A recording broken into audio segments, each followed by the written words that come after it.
हाँ जी बच्चों लास्ट हम कर रहे थे एबीसी और इसमें एक क्वेश्चन पढ़िए, क्वेश्चन नंबर 31।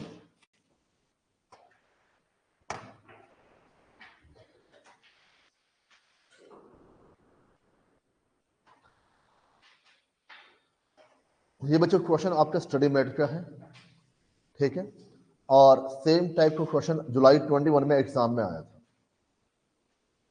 32।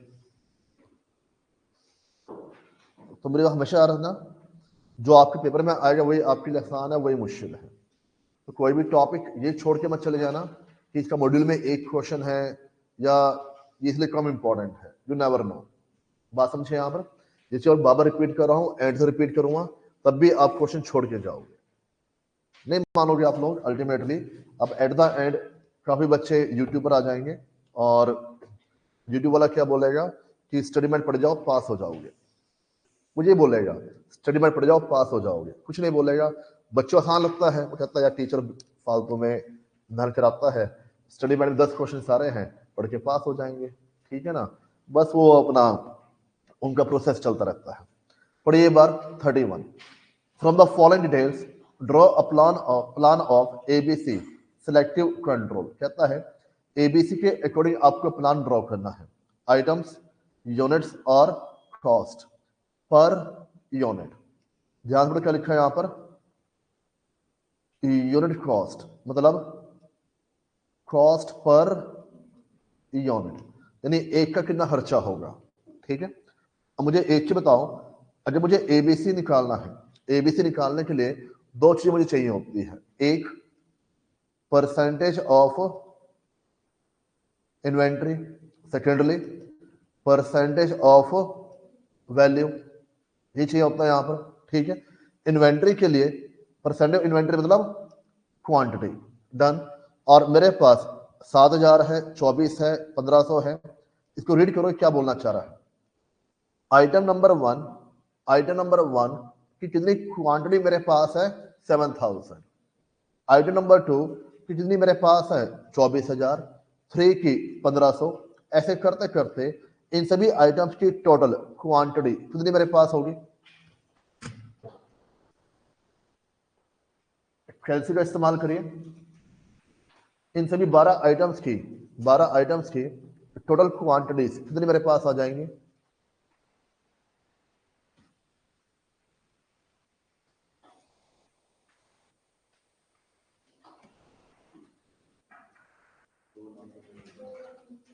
दो लाख 19,000, ठीक है। तो मैं कह सकता हूं 2,19,000 में से 7,000 वन की है, तो कितना परसेंटेज वन का है? सोरे बात यहां पर सिंपल रेशो आपको निकालनी है। कितना है आपके पास? 3 कोशिश करिए अप टू 4 डेसिमल, 3.1964 डन बच्चों। यहां पर ऐसे आइटम नंबर 2, 3, 4, 5, 6, 7, 8, 9, 10, 11 और 12, इन सभी परसेंटेजेस का टोटल कितना आपके पास होना चाहिए? 100%। इतनी बात समझते हैं यहां पर? बताना एक बार आइटम नंबर 2 का।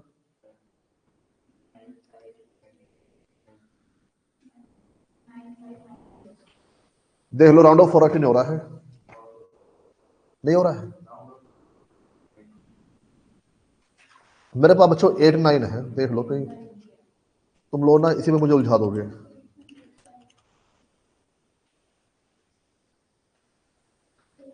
9,589 भाई 90 कैसे बना बताओ जी। राउंड ऑफ का रूल क्या होता है? तो जहां मन किया वहां राउंड ऑफ कर दिया हमने, इसमें क्या सोचना। वो सर हमने 8 ही देखा, हमने 9 के बाद 0 देख लिया, 8 तो ड्राइव हो गया बीच में। बच्चों राउंड ऑफ करना सीखो ना, ये नंबर कट जाएंगे एग्जाम में। बताओ अले का। हाँ जी, नेक्स्ट वन।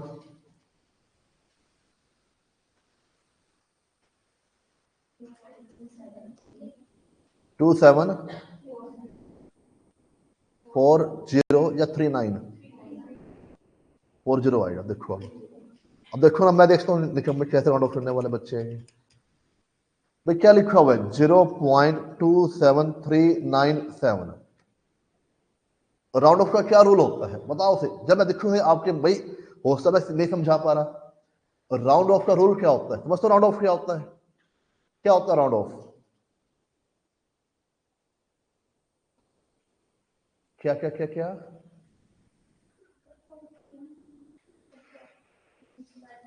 मैंने मतलब नहीं पूछा, मैंने पूछा राउंड ऑफ करते कैसे हैं। राउंड ऑफ क्या होता है? Approximate value.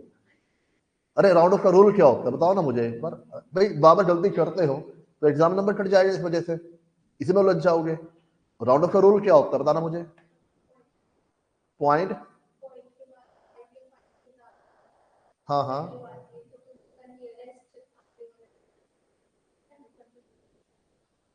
ऐड करते हैं। अरे अगर कोई भी डेसिमल आपका 5 या 5 से ज्यादा है तो उससे पहले वाली वैल्यू को आप 1 से इंक्रीज कर दो। वही तो क्या करते हैं, वही तो कहा तो है वही। तो 0.27397 का राउंड ऑफ करोगे तो क्या बन जाएगा? 0.2740। इस बात को कैजुअली मत लो। इस चीज को अगर ऐसे ही फेल करने पर आ गया, वो इस बात पर फेल कर देगा कि आपने 4 डेसिमल में कैलकुलेशन क्यों की, 3 में क्यों नहीं की। मर्जी है उसकी कि सोच रहे हो आप लोग यहाँ पर। सर हमें कैसे मालूम चलेगा? उसको इस बात से मतलब नहीं है। उसको फेल करने पर आ गया, वो इसी बात पर नंबर काट दिया, सारे क्वेश्चन काटा मार देगा। 4 डेसिमल में क्यों कैलकुलेशन की? बच्चा फेल करना है ना, कोई तो लॉजिक चाहिए। भाई मुझे क्लास से बाहर निकालना है, कोई तो लॉजिक चाहिए ना मुझे यहाँ पर। क्या लॉजिक चाहिए? तुम क्यों हंसे भाई? चलो भाई बात कर, मेरी बात समझो यहाँ पर। तो ऐसे जो फेल करना है। मान लो रिजल्ट निकालना ही 5% है, तो जो 95% बच्चा फेल होगा, किस बात पर फेल होगा? बड़े बात है यहाँ पर। तो बड़ा सीरियस वाली चीज समझो यहाँ पर, वो नंबर काट जाता है ऐसे। हाँ जी, फिफ्थ 17.3516%।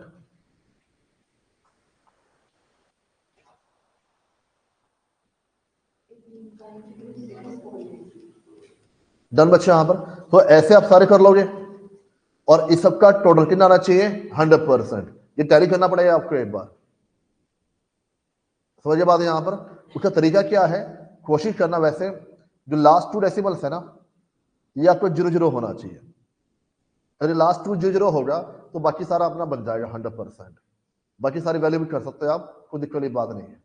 अच्छा, परसेंटेज ऑफ वैल्यू कैसे निकालोगे? परसेंटेज ऑफ वैल्यू, वैल्यू बच्चों मेरे पास 5 रुपए, 3 रुपए, 10 रुपए, 22 रुपए, 1.5 रुपए, 20 पैसे, 50 पैसे, 3.5 रुपए, बताओ का टोटल कितना बनता है? Percentage of value.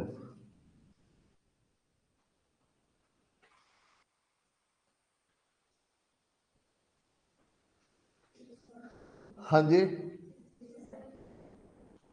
6.4। बताओ कितनी वैल्यू आई पहले की?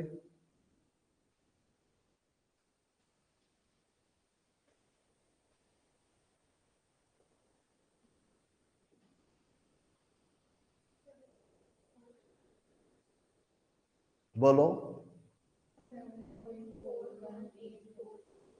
7.4184। अभी कह रहे हो यहां पर गलत। पता था मुझे, पहले से मालूम था गलत बोल रही मैं यहां पर। क्यों गलत क्यों है? आपको क्या चाहिए यहां पर? वर्ड्स पढ़ना सीखो बच्चों। आपको क्या चाहिए? वैल्यू। वैल्यू क्या होता है? Total amount. और हमने जो यहां पर निकाला 67.40, ये किसका अमाउंट दिया हुआ है? Per unit. बात समझो, यानी पहले आपको क्या निकालनी होगी यहां पर? वैल्यू। वैल्यू मतलब आइटम नंबर 1 की कितनी आइटम मेरे पास है? 7000। एक का प्राइस कितना दिया हुआ है? 5 रुपए। तो कितनी वैल्यू आपके पास होगी? 35,000। आ रही बात में यहां पर आपको वैल्यू उठानी है 7,000 आइटम्स की। आपने वैल्यू कौन सी उठाई यहां पर? 5 रुपए। डन बच्चे यहां पर। सिमिलरली 24,000 इंटू 3 कितना हो जाएगा? 72,000। ये बात आ रही समझ यहां पर? किसी बच्चे डाउट? हाँ जी, और तो बच्चों मल्टीप्लाई करो, अगली वैल्यू क्या बनेगी यहां पर? 15,000 रुपए। अगली वैल्यू 13,200,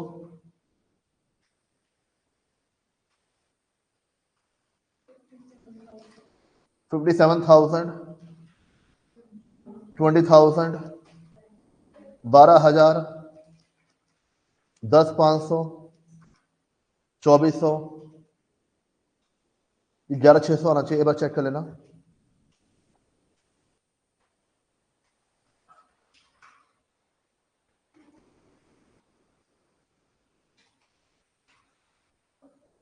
अलग बताओ। And the last one,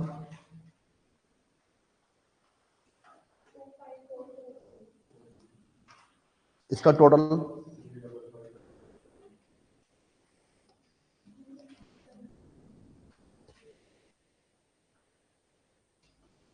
done बच्चों। यहां पर अब आप लोग क्या करोगे, 35,000 plus 72,000 plus 15,000 plus 13,200 plus plus plus plus plus. Foundation समझाया था आपको एक बार जीटी, और आपको याद है तो हो जाना चाहिए, नहीं याद है दोबारा कर लेना। जिन बच्चों को नहीं पता, मान लो 5,000 की आइटम्स है, जैसे उल्टा रेट था, 35,000 हो गया आपके पास। फिर बिना कोई बटन प्रेस किए अगली कैलकुलेशन कर लीजिए, 100 इंटू 8, 200 इंटू 7, ठीक है, इक्वल टू प्रेस करते जा रहे हो। सबसे एंड में जीटी प्रेस कर देना, तो टोटल अपने आप हो जाएगा। आपको 1 बाय 1 करने की जरूरत यहाँ पर नहीं है। समझिए बात है यहाँ पर। तो एक दो बच्चे हैं जिन्होंने पहले नहीं किया और फाउंडेशन में, बाकी सबको मेरा मानना समझ में आ जाना चाहिए। तो बच्चों अब आपको इसको क्या निकालना है, परसेंटेज ऑफ वैल्यू। डन बच्चे यहाँ पर। अब वो कैसे निकाल लोगे। अब कई बच्चे दिक्कत इस बात की है कि इतनी कैलकुलेशन करेगा कौन। पॉइंट ये नहीं है कि हाँ भाई आसान है, इतनी कैलकुलेशन 5 नंबर में। बताओ बच्चों कितनी परसेंटेज आपके पास आ रही है। 8, 7, 8।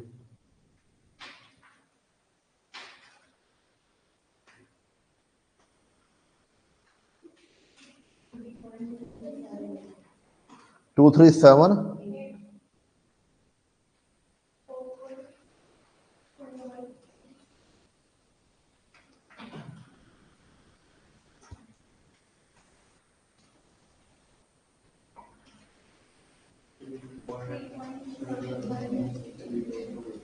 0, 3।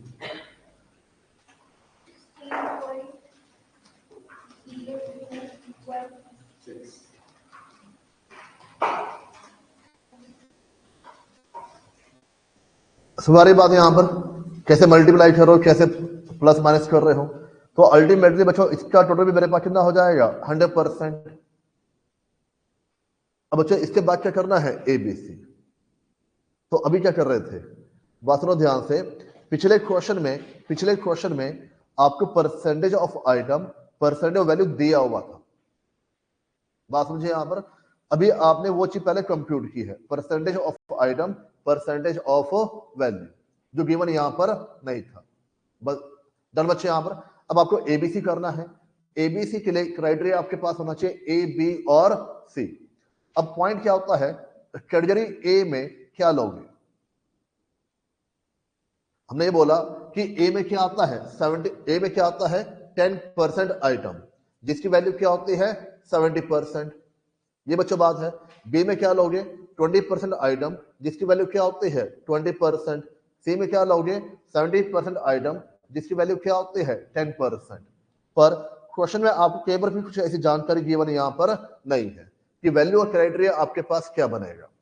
मेरी बात हो रही है यहां पर। तो इस क्वेश्चन के अंदर आपको अपनी तरफ से एज्यूम करना होगा। जैसे ये बच्चों आपने कर लिया अभी 1 2 3 4 5, ठीक है।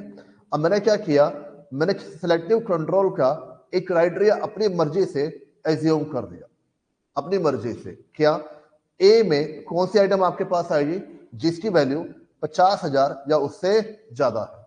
बी में कौन सी आइटम आएगी जिसकी वैल्यू 15,000 या 50,000 से कम है। सी में बिलो 15,000। आप अपनी मर्जी से और की वैल्यू प्रिज्यूम कर सकते हो, कोई दिक्कत यहाँ पर नहीं है। आंसर आपका चेंज हो जाएगा। जब रेंज आपकी चेंज होगी तो उसमें जो आइटम फॉल करनी चाहिए वो भी आपके पास क्या होगी, चेंज यहाँ पर हो जाएगी। समझे बात? यहाँ पर दोनों जगह अपनी जगह ठीक है। मैंने अपनी तरफ से एज्यूम कर लिया कि ये रेंज मेरे पास है। डन बच्चे? यहाँ पर तो चेक करो 15,000 और उससे अबव, 15,000 और उससे अबव कौन कौन सी वैल्यूज है? 15,000 और उससे अबव, नहीं 15 क्या था, 50 था। ए में, सॉरी, ए में 50,000 या उससे अबव। तो चेक करो आइटम नंबर 1 की कितनी वैल्यू है? 35,000। मुझे कितना चाहिए? 50,000 या उससे ज्यादा। तो इसमें कौन सा आ जाएगा? 2 कितना आ गया? 72,000। 57 यानी कि 5, 81 यानी कि 11। डन बच्चे? यहां पर तो 3 आइटम आपके पास आएगी, 2, 5 और 11। तो ए में आपके पास 2, 5 और 11। अब 2, 5, 11 की percentage of units, percentage of value. बच्चों हमारे पास 2, 5, 7 की परसेंटेज ऑफ यूनिट्स ये आपके पास आ चुकी है। डन बच्चे? यहां पर और परसेंटेज ऑफ वैल्यू कितनी बात आ रही है यहां पर? तो हमारे पास percentage of units, percentage of value. तो ए में हमारे पास कितनी आइटम्स आ गई यहां पर? 33.56%। डन बच्चे? यहां पर और उसकी वैल्यू कितनी बनती है? अप्रोक्सीमेट 59.20%। हालांकि हमारे हिसाब से थ्योरेटिकल पॉइंट ऑफ व्यू से रेंज आपके पास क्या थी? 10% इन क्वांटिटी और वैल्यू कितनी होनी चाहिए आपके पास? 70%। डन बच्चे? यहां पर अगर आप इस रेंज को मॉडिफाई करते, आप कहते नहीं 60,000 या उससे अबव, तो 60,000 के अकॉर्डिंग कौन सी आइटम आपके पास आती? ओनली 2 एंड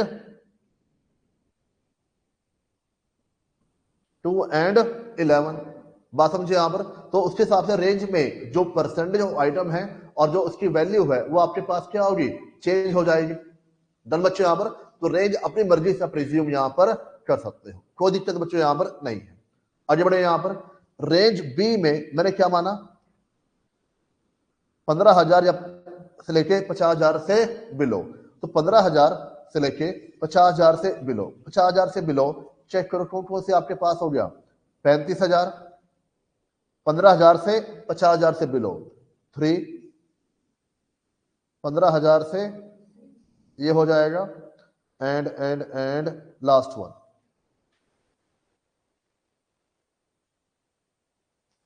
डन बच्चे? यहां पर तो 4 आइटम आपके पास आ गई है, 1, 2, 3, 4। ये 4 आइटम आपके पास होगी, percentage in quantity, percentage in value. Done बच्चे? यहां पर बचा हुआ माल कहां चला जाएगा? 3 में। ये आपके पास 3 बन जाएगा। तो आपके पास क्या है? ए, बी और सी। अब यहां पे आपने एज्यूम क्या किया था? ये वाला हिस्सा तो हमेशा चले बच्चों आईसीआई कोर्स में, इंटर हो फाइनल हो, आपको अजम्पशन लेनी आने यहां पर चाहिए। और अजम्पशन वही ले पाएगा जिसको पूरा ब्रॉडर कंसेप्ट मालूम है हो क्या रहा है। वजह बात यहां पर करें नोट डाउन।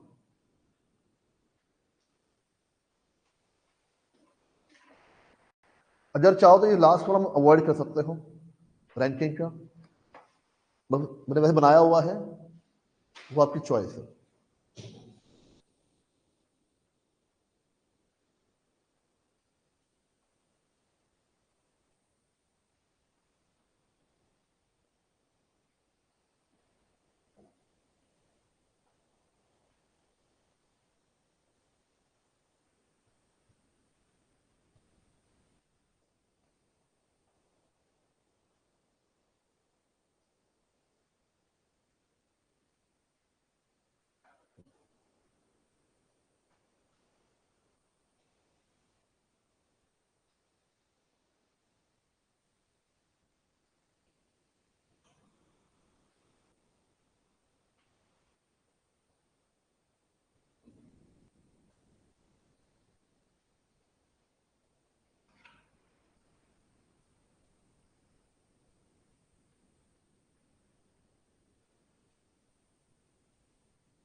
यहां तक है तो नोट डाउन।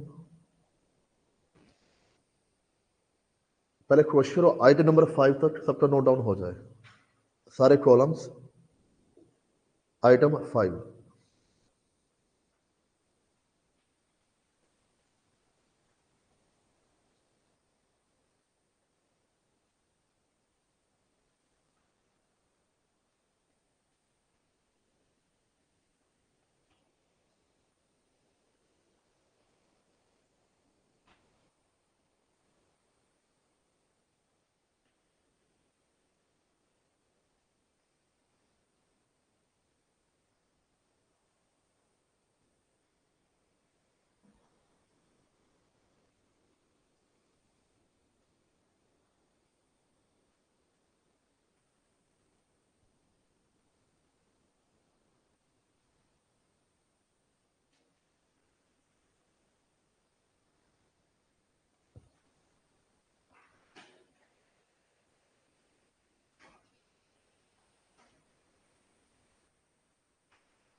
पहले 5 आइटम हर एक की हो चुके ना, सारे कॉलम्स।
बच्चों ऑल डन,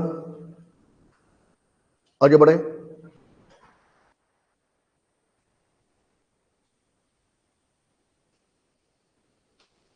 मैंने बच्चों रेंज वही लिया जो आपकी स्टडी मैट में है, आप इससे अलग रेंज ले लो तब भी कोई दिक्कत नहीं है, पर आंसर में चेंज हो जाएगा, ये बात ध्यान रखना। ए बी सी में जो नंबर ऑफ आइटम्स है उसकी परसेंटेज है वो बदल जाएगी, पर आंसर आपका ठीक माना जाए।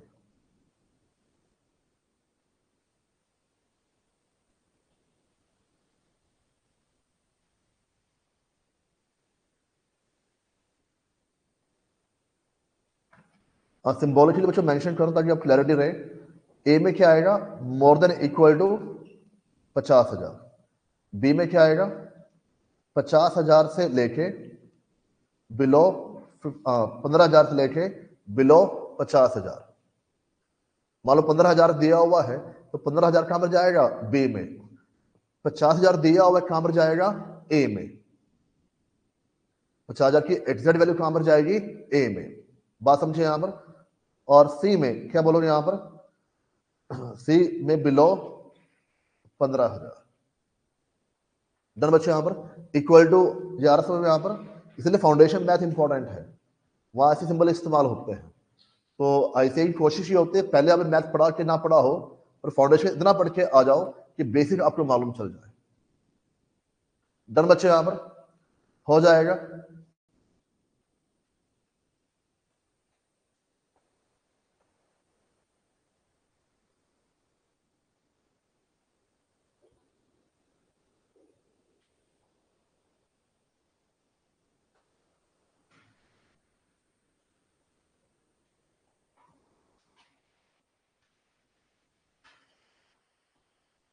फिर नोट डाउन।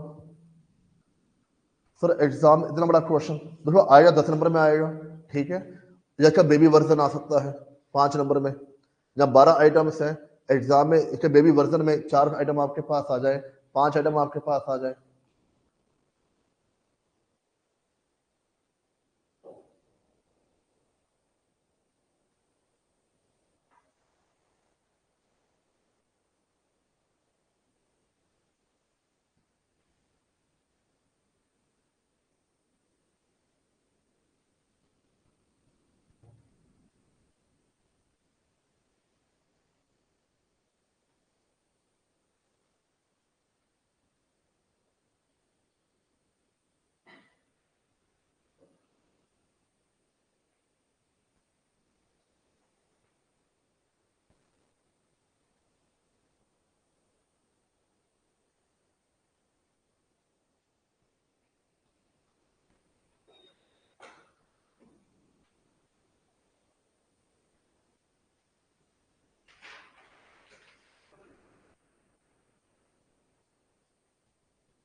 बच्चों ए वाला हिस्सा हो चुका पूरा हर एक का, ऑल डन।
डन बच्चे, यहां पर क्वेश्चन नंबर 32 पढ़िए।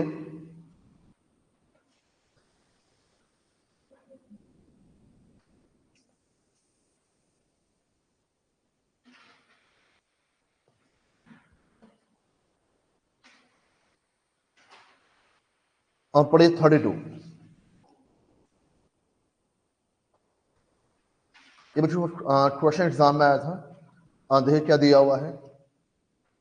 MM has provided the following information about the item and its inventory।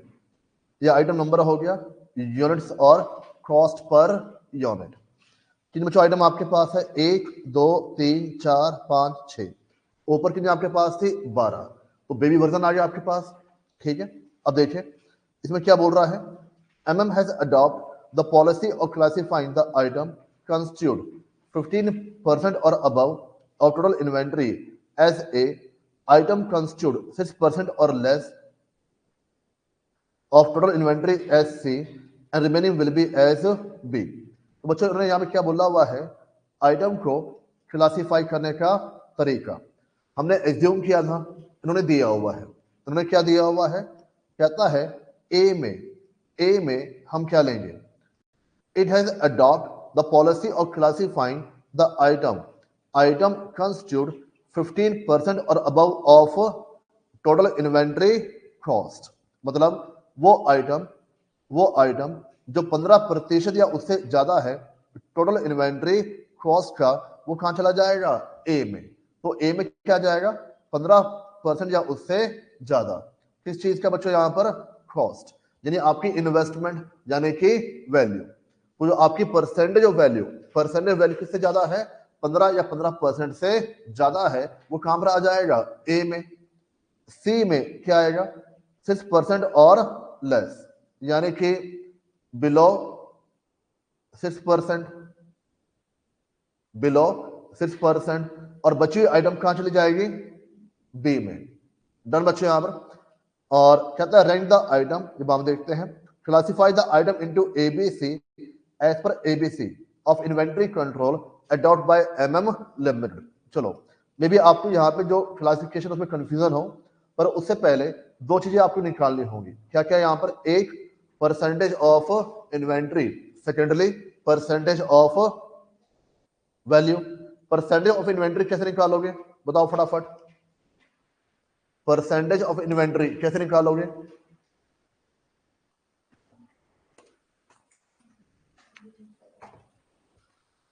सभी आइटम का टोटल कितना आपके पास आ रहा है,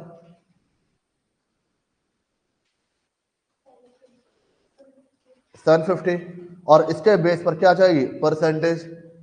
बताओ 101 आइटम की कितनी परसेंटेज है, 3.33। चलो 4 डेसिमल है, चलो हाँ 40%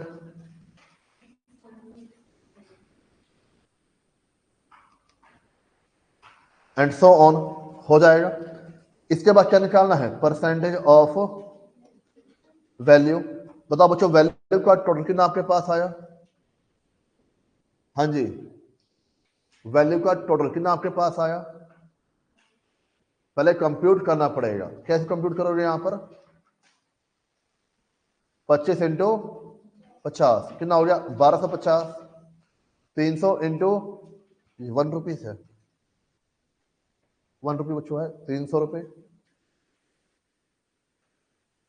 50 इंटू 80 4000। 75 इंटू 8 600, 450, 900 रुपये आना चाहिए। इसको प्लस कर दीजिए 7500, और इसके बेस पर क्या आ जाएगी, परसेंटेज। बताओ पहले केस में कितना परसेंट आ रहा है,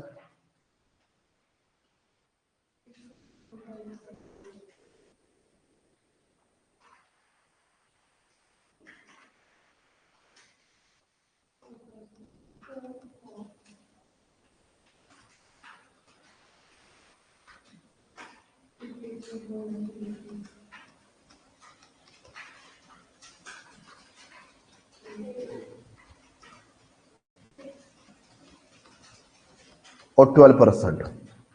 डन बच्चे यहां पर। अब ए में कौन सी आइटम जाएंगे, ये हमने निकाल लिया। यहां पर ए में कौन सी आइटम जाएगी, क्राइटेरिया क्या दिया हुआ है, क्या यहां पर एज्यूम कर सकते हैं 15,000 50,000 10,000, नहीं। क्वेश्चन ने क्या बोला हुआ है, 15% या उससे ज्यादा। पर दिक्कत क्या है, मेरे पास दो तरह की परसेंटेज है, एक तो इन्वेंट्री की और एक यहां पर वैल्यू की। क्वेश्चन ने कौन सी परसेंटेज इस्तेमाल करने के लिए बोला हुआ है, दो ही जवाब बच्चों, दो ही जवाब आपके पास है। बताओ कौन सी परसेंटेज के लिए बोला यहां पर, वैल्यू। पढ़ो ध्यान से, नहीं सर इन्वेंट्री लिखा हुआ था, इन्वेंट्री पर बच्चों कॉस्ट भी लिखा हुआ, पढ़ लो पूरा सेंटेंस पढ़ो ना। यहां पर क्या बोल रहा है आपको, देखो कहता है एस ए कैटेगरी, ए में क्या क्या आएगा, वो आइटम जो कंस्टिट्यूट करती है कितनी, 15 या 15 से ज्यादा, किस चीज का, टोटल इन्वेंट्री कॉस्ट। कॉस्ट यानी कि वैल्यू। तो जब आपकी कॉस्ट 15% या उससे ज्यादा है, 1 और 2, डन बच्चों। यहां पर ये दोनों आइटम कहां चली जाएगी, ए में। सी में कौन सी आइटम जाएगी, 6% और लेस, यानी कि 1 और 2, 6 या 6 से कम, और बचा कुछ कहां चला जाएगा, बी में। डन बच्चे, यहां पर इतना हो जाएगा। देखिए 32, ये बच्चों आपकी परसेंटेज आई थी, मैंने यहाँ पे 2 डेसिमल में सोल्व किया हुआ है, ये आपकी आ गई परसेंटेज। डन बच्चे यहां पर, और ये ए में आ गया, बी में और सी में, ये सारा काम किया हुआ है। इसमें उसने आपसे एक चीज और पूछी है, रैंकिंग। ये बस हम दे लो, उसने आपसे पहले पॉइंट में एक चीज और पूछी यहां पर, रैंकिंग। रैंकिंग मतलब क्या हुआ, सबसे हाईली एक्सपेंसिव आइटम कौन सी है, हाईली एक्सपेंसिव आइटम। इन 6 आइटम में सबसे ज्यादा एक्सपेंसिव आइटम कौन सी है, जिसकी वैल्यू ज्यादा होगी। किसकी वैल्यू ज्यादा है, 103। कितनी वैल्यू आपके पास है, 53.33%। इसका रैंक 1 हो जाएगा। इसके बाद कौन सी एक्सपेंसिव आइटम है, 101, 2 हो जाएगा। इसके बाद कौन सी एक्सपेंसिव आइटम है, 106, रैंक क्या बन जाएगा, 3। तो रैंकिंग किसके बेस पर है, on the basis of investment.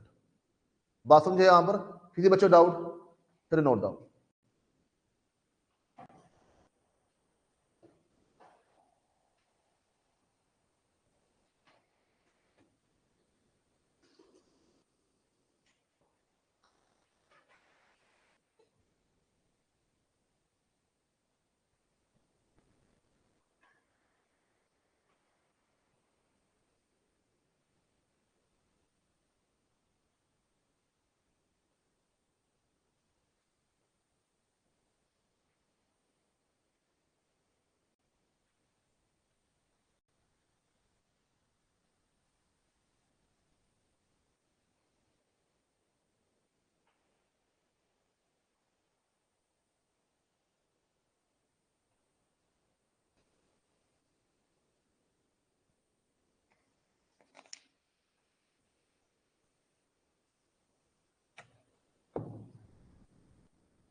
हो जाए बच्चों,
हो गया बच्चों, आगे बढ़ते हैं। Last topic, valuation of material issue. क्या हुआ? Valuation of material issue. अच्छा, एक चीज बताओ, आपने तरीका पढ़ा हुआ फीफो। फीफो क्या होता है फुल फॉर्म के अलावा?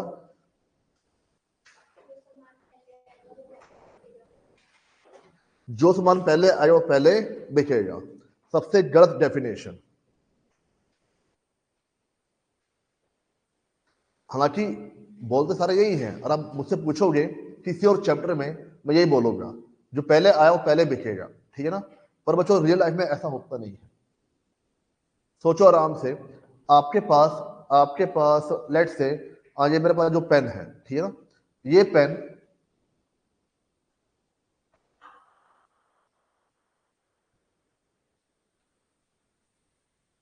बच्चों, ये पेन अराउंड 4,000 रुपए का है। डन बच्चों, यहां पर सच में 4,000 रुपए का है, ठीक है। और पीछे जो कि निब है ना, आगे वाली चीज, ये टूट गई थी। तो उस समय हमने क्या किया, शायद ऊपर क्लास हुई थी या ऊपर का सिस्टम नीचे आया, मुझे ध्यान नहीं आ रहा है। ओनली निब, तो ये पूरा पीस रिप्लेस होता है। डन बच्चों, यहां पर तो मैंने लास्ट टाइम परचेज किया 4,000 रुपए था। मैंने बच्चों ए पेन और परचेज किया just for in stock, emergency purpose के लिए। उस समय इसकी वैल्यू थी 4,200। बात समझे यहां पर, ठीक है। पेन सेम है, तो मैं को लिखता हूं इस कलर से। डन बच्चों, यहां पर पेन सेम है, सब सेम है, पर बाजार में रेट ऊपर नीचे होके यहां पर चलता है। मैंने बच्चों एक पेन और परचेज किया सेम, मान लो 4500 रुपए का। फिर से पेन परचेज किया, उसे परचेज किया 3800 रुपए का। डन बच्चों, यहां पर सर इतने पेन क्यों परचेज कर रहे हो, ये मुद्दा नहीं है। मुद्दा आपके पास क्या है, फीफो क्या होता है। डन बच्चों, यहां पर अब हुआ क्या, मैंने परचेज करके आगे सेल करना चालू कर दिया। परचेज करके आगे सेल करना चालू किया। मैंने एक पेन सेल किया। मैंने कौन सा पेन सेल किया होगा? इन चारों में से कौन सा पेन सेल किया होगा? जो आपको मालूम है बताओ मुझे, जो भी आपको मालूम है, थोड़ा मुझे उसको रेक्टिफाई करना है। इन चारों में से कौन सा पेन सेल किया होगा? 4,000 वाला, ठीक है। क्या आप पहचान सकते हो? 4 पेन आपके पास है, चारों डिजाइन सेम है, बिल्कुल सेम बच्चों आपके पास है। जब पेन आपके पास रखे होंगे तो क्या आपने ऑर्डर रखे होंगे, ये 4,000 का पेन है, ये 4200 का पेन, पहले ये वाला पेन आया था इसको आगे रखो, फिर 4200 पेन आया था इसको पीछे रखो, फिर उसके बाद 4500 पेन आया था उसके पीछे रखो। क्या दुकानदारी ऐसे होती है? सोचो ना एक बार, सारे चारों पेन क्या होंगे, मिक्स होंगे। बात समझे यहां पर? तो आप अगर मान लो मैंने क्या किया, मैंने ये वाला पेन उठा के बेच दिया, कोई दिक्कत? भाई चारों पेन मिक्स होंगे, मुझे क्या पता कौन सा 4,000 वाला है, कौन सा 4200 है, कौन सा 4500, कौन सा 3800 है। अब मेरी बात समझे यहां पर, चारों पेन यहां पर क्या है, सेम है। वैल्यू डिफरेंट है, पर पेन तो आपके पास क्या है, सेम है। They are similar, identical. बात समझे यहां पर? जब बेचने लगेंगे, अब कैसे मालूम चले, अब पर्चे जाओगे उसके ऊपर। मैं 4 पेन लिए बच्चों, यहां पर दुकानदार पर 400 पेन होते हैं। अब मेरी बात समझे यहां पर, तो 400 पेन में पर्चे ले आओगे, भाई फीफो फॉलो करना है, ये पहला पहला स्टॉक इसका आया था, फिर इसका स्टॉक आया था, फिर इसका स्टॉक आया था, पॉसिबल नहीं है। हम करते क्या है, कोई भी पेन उठा लो बेच दो, पर उसकी, अरे सुन तो लो यार, कोई भी पेन उठा लो बेच दो, पर उसकी वैल्यू क्या मानोगे, 4,000। वैल्यू क्या मानोगे, 4,000। मेरी बात समझे यहां पर? आपने पेन बेचा, कौन से वाला, 4,000 वाला, कोई भी उठा लो ना, क्या फर्क पड़ता है। मेरे पास कितने पेन बचे, 3,000। कौन कौन से, ये 3 वाले। तो मैं आपको ये कहना चाह रहा हूं, फीफो कभी भी क्वांटिटी के ऊपर अप्लाई होता ही नहीं है। फीफो हमेशा अप्लाई किस पर होता है, प्राइस के ऊपर। आई मेरी बात समझ यहां पर, लिफो अप्लाई किस पर होगा, प्राइस पर। तो जो भी आपका मेथड है वो हमेशा अप्लाई किस पर होता है, प्राइस पर। डन बच्चों, यहां पर हम पढ़ते ऐसे हैं, जो स्टॉक पहले आया वो स्टॉक हमने बेच दिया। इस चैप्टर के अलावा मैं कहीं भी आपको फीफो बोलूंगा, मैं आपको यही डेफिनेशन बोलूंगा अल्टीमेटली, तो मेरे लिए वहां पर रेलिवेंट नहीं होता है। तो टाइम खराब करे, मुद्दा ही नहीं है वहां पर। मेरी बात समझे? बट इन रियलिटी जो फीफो अप्लाई होता है, always apply on the price rather than on the stock. समझे बच्चों बात? यहाँ पर ये बात आ रही है, मैं क्या बोल रहा हूं, इतना हो जाएगा। तो ये बच्चों आपका फीफो होता है, फर्स्ट इन फर्स्ट आउट। तो अगर मैं देखूं मेरे पास हो noting first in first out, only for understanding, it is a method of pricing the issue of material in the order in which they are purchased। तो ये आपके पास किस चीज का मेथड है? प्राइसिंग करने का, ठीक है। और इसमें क्या लिखा हुआ मैंने कहीं पर, हाँ।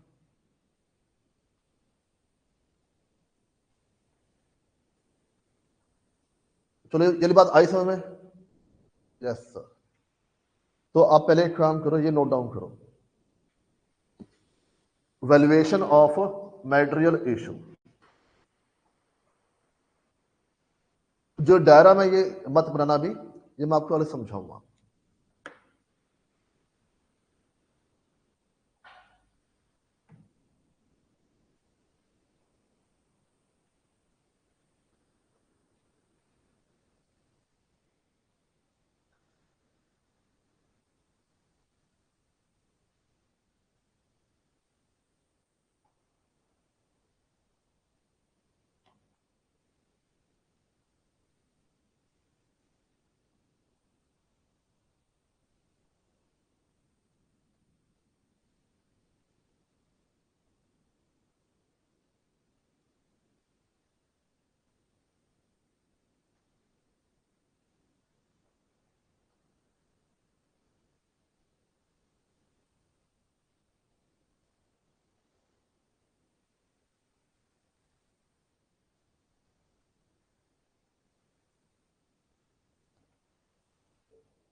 Store ledger, date, particulars, receipt, issue and balance.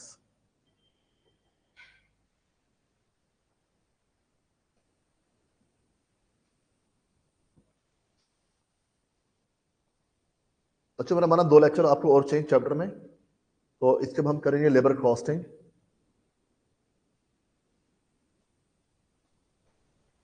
I think अब आपको समझ में आ रहा होगा कैलकुलेशन करनी कैसे है, और उस तरीके आप सोच पा रहे होंगे।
हो गया बच्चों?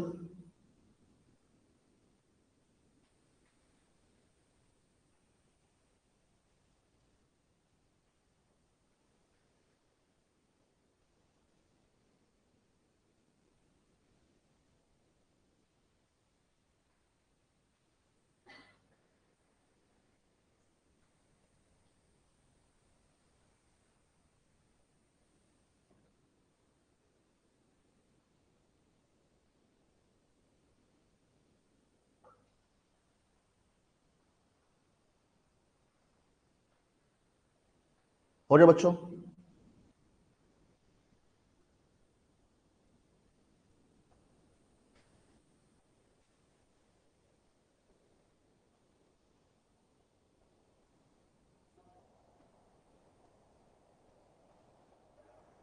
कम्युलेशन,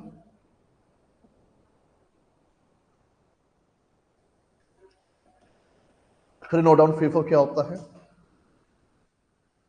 फिर बच्चों नोट डाउन करना है, समझे नहीं आज, और इसको आप समझेंगे बस, ठीक है। हाँ ये ठीक है।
लिखो बच्चों।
लिखो बच्चों,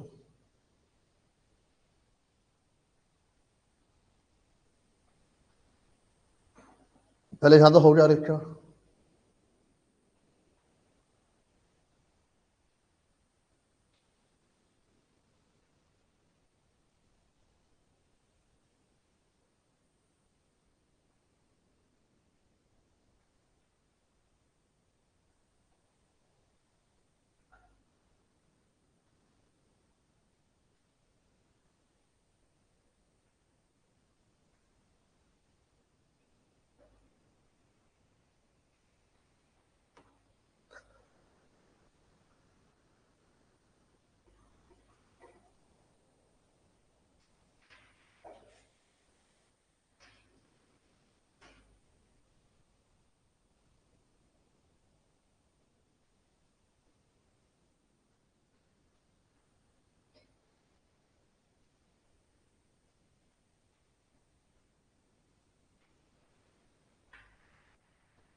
लिखो प्यारे प्यारे बच्चों, लिखो।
हो गया बच्चों? All done?